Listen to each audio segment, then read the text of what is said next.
Are you anxious to get back? Well, I think that's a real bad question. I don't think there's any doubt. I'd like to be out there this afternoon pitching. There's nothing I'd like to do better in the world than to play baseball, and I'd like to go back right now. Herb Score, the best young arm in baseball, struck in the face by a line drive, and just like that, a Hall of Fame career was gone before it truly began. Everyone knows that story, and almost everyone has it wrong. The line drive did not end Herb Score's career. His eye healed completely. His fastball came back. What actually destroyed him happened on a cold, rainy night in Washington, in the fourth inning of a game nobody remembers. Before we talk about baseball, you need to understand something about Herb Score. This was a man the world tried to break before he ever threw a single pitch. He was born on June 7, 1933, in Rosedale, a quiet neighborhood in Queens, New York. When Herb was 3 years old, a truck ran over him. The vehicle crushed both legs below his pelvis. Doctors told his mother he might never walk normally again. But somehow, without surgery, the bones settled back into place on their own. He walked, he ran, he played. Then came rheumatic fever. He was bedridden for 10 months. As a high school freshman, he fractured his ankle playing basketball, and while the cast was still on his leg, he had to undergo an emergency appendectomy. Those illnesses left him behind in school. He could not graduate with his class. Major League Baseball rules did not allow teams to sign players who had not yet graduated unless they had turned 19. So Herb waited. He eventually finished his remaining credits not in a classroom, but while recovering from a separated collarbone during his first year in the minor leagues. He received his high school diploma from a minor league city. His parents separated while he was still young. His mother moved Herb and his two sisters down to Lake Worth, Florida. It seemed like just another disruption, but that move would change everything. Because living in Lake Worth was a man named Cy Slapnicka, the same Cleveland Indians scout who had discovered Bob Feller back in 1935. Slapnicka heard about a wild young left-hander throwing no-hitters and striking out 2 batters per inning. He drove out to watch. What he saw made him reach for his phone. The child who doctors said might never walk was going to become the most feared pitcher in the American League. On June 7, 1952, Herb Score signed with the Cleveland Indians for a $60,000 bonus. He skipped college entirely. There was no need to wait any longer. He spent 1953 at Class A Reading, Pennsylvania, where he met a young outfielder from the Bronx named Rocky Colavito. The two became roommates and lifelong friends. They shared a beat-up car that cost them a few $100s between them, 2 kids dreaming about the big leagues on minor league wages. In 1954, both were promoted to AAA Indianapolis. What Score did there has never been fully appreciated. He went 22 wins and 5 losses. He struck out 330 batters in 251 innings, shattering the American Association record that had stood since 1906. Veteran catcher Gus Mancuso said simply, "Herb Score is the kind that comes along once every 20 years. The following spring, Score walked into a Cleveland rotation that already included 3 future Hall of Famers, Bob Lemon, Early Wynn, and Bob Feller. He was 21 years old. He struck out 245 batters in his rookie season. He broke the rookie strikeout record set by Grover Cleveland Alexander. He appeared on the cover of Sports Illustrated. He won the American League Rookie of the Year award, the first Cleveland Indian ever to receive that honor. Then in 1956, he was even better. 20 wins, 263 strikeouts, an earned run average of 2.53. Hitters simply could not solve him. Broadcaster George Kell explained why. If he throws the curveball over the plate, you are dead, because you have always got to set yourself for his fastball. 2 pitches, both unhittable. No way out. Mickey Mantle, when asked years later to name the toughest left-handed pitcher he ever faced, chose Herb Score. Yogi Berra chose him for his all-time greatest team. On March 19, 1957, 6 weeks before the season began, Boston Red Sox general manager Joe Cronin picked up the phone and made an offer that stopped the entire baseball world. $1 million, cash, for Herb Score. It was the largest sum ever offered for a single baseball player in history at that time. Cronin later confirmed he was completely serious. If Greenberg had shaken hands on the deal, I would have called Yawkey for approval. Tom Yawkey was the Red Sox owner, and the money was ready. Cleveland general manager Hank Greenberg thought about it. Then he said no. Score was 23 years old. He was the future of the franchise. No amount of money was enough. When a reporter told Score about the offer, he laughed and responded with a line that would echo painfully through history.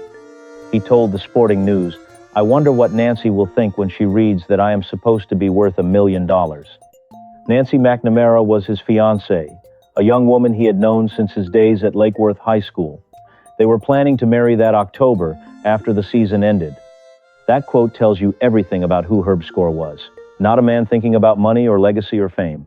A young man in love, thinking about what his girl would say when she opened the paper. 6 weeks later, the laughing stopped, and the wedding date was moved up not because of joy, but because a hospital room had rearranged everything. May 7th, 1957. A night game at Municipal Stadium in Cleveland. The New York Yankees were in town. Herb Score took the mound. The first batter grounded out. Then Gil McDougall stepped in. The count ran to 2 balls and 2 strikes. Score threw a fastball low. McDougall lined it straight back up the middle. Score never saw it coming. His delivery left his face turned slightly away from the hitter. By the time he could have reacted, it was already over. "I can remember seeing the ball coming right into my eye," Score said years later. "It had gotten big awfully fast, and it was getting bigger. There was really nothing I could do about it. The ball struck him between the nose and the right eye and rebounded all the way to third base. Score fell. Then something rarely mentioned happened. McDougall did not run to first base. The moment the ball left his bat, he abandoned the play and ran straight toward the mound. A 5-time All-Star, in the middle of a live game, running not toward safety but toward the man he had just hurt.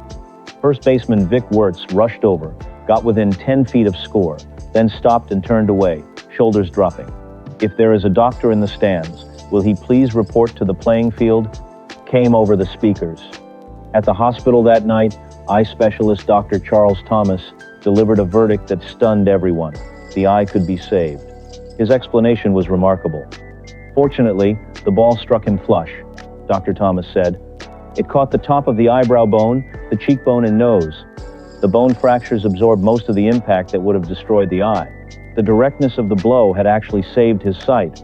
Being hit perfectly in the face was what kept him from losing the eye entirely." Meanwhile, in the Indians' clubhouse, teammate Mike Garcia quietly picked up the baseball from the field. He brought it home that night and told his wife, "This is the ball that hit Herb in the eye." Herb did not want the ball. Garcia's wife kept it for over 50 years. It surfaced at auction in 2012 with her handwritten letter of explanation, an entire career, sealed inside one object its subject refused to touch. Score's mother Ann told her daughter, "Pray for her, but more than that, pray for Gil McDougall. That man is a hurting man." When Score was told that McDougall had been trying to reach him, his response was immediate. "Please tell Gil that I don't blame him. It is part of the game, that is all." 2 months later, on July 10th, Herb Score married Nancy McNamara at a church in Boynton Beach, Florida. They had planned to marry that October. They did not want to wait any longer. Now, here is the part of the story that almost nobody tells. The eye healed. Herb Score recovered his full vision. When he returned in the spring of 1958, his fastball had not lost its edge. He threw a 3-hit shutout with 13 strikeouts in his third start. The arm was there, the eye was fine. For decades, the accepted story has been that Gil McDougall's line drive ended Herb Score's career. It is one of the most repeated tragedies in baseball. It is also not quite true. What actually ended Herb Score's career happened in his 4th start of 1958.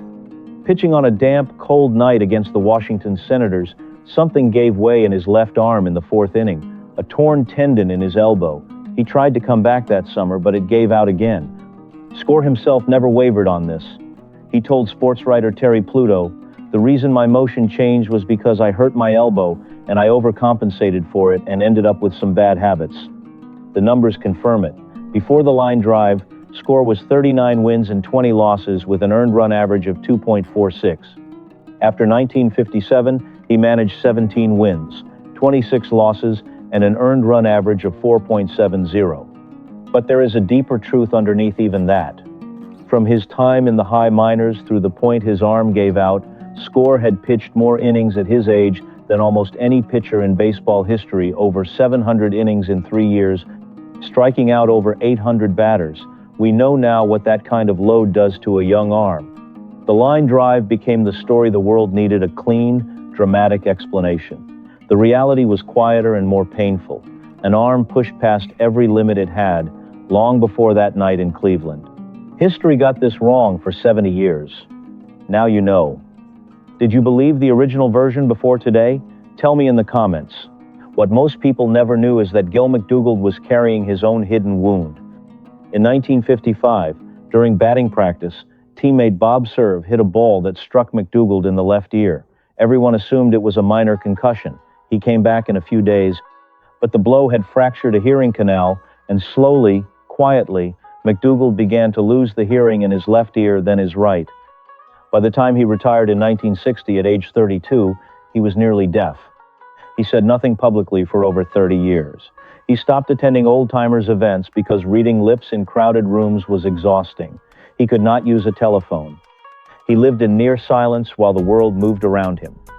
It was not until a New York Times journalist wrote about his condition in 1994 that the truth came out. Medical specialists contacted McDougall about cochlear implant surgery. He agreed. After the procedure, after more than a decade of silence, Gil McDougall could hear again.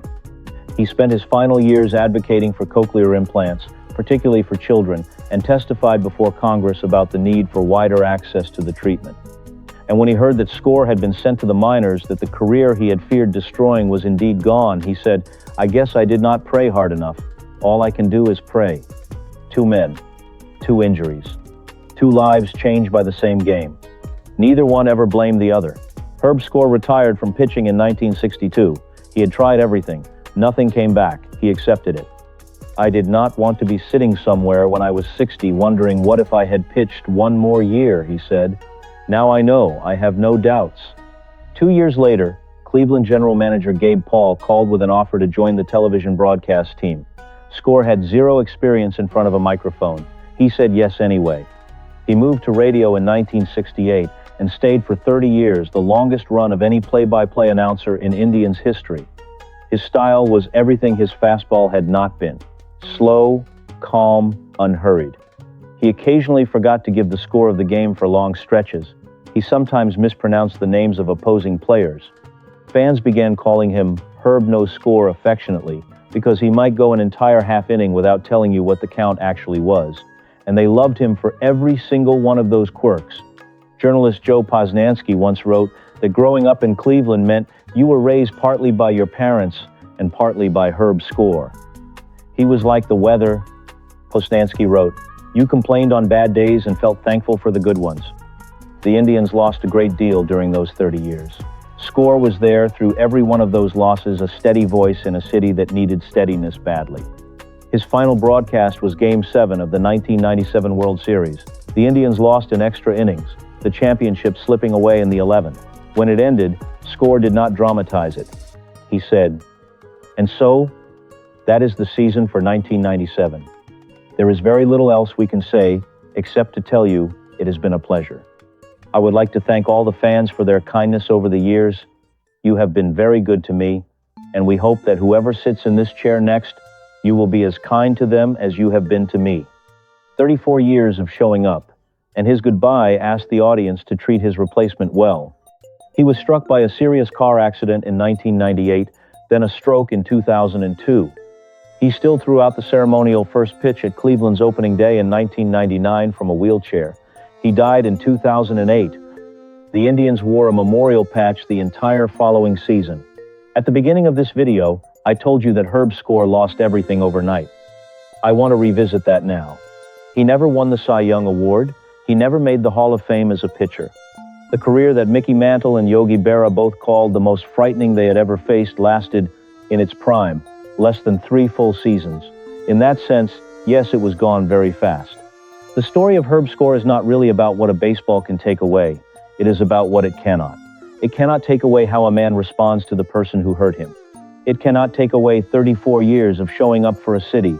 It cannot take away the love of a mother who prayed for her son's attacker, or 51 years of a marriage that started in a hospital summer. Herb Score was given the middle name Jude, patron of hopeless causes. He spent his whole life proving that no cause is truly hopeless.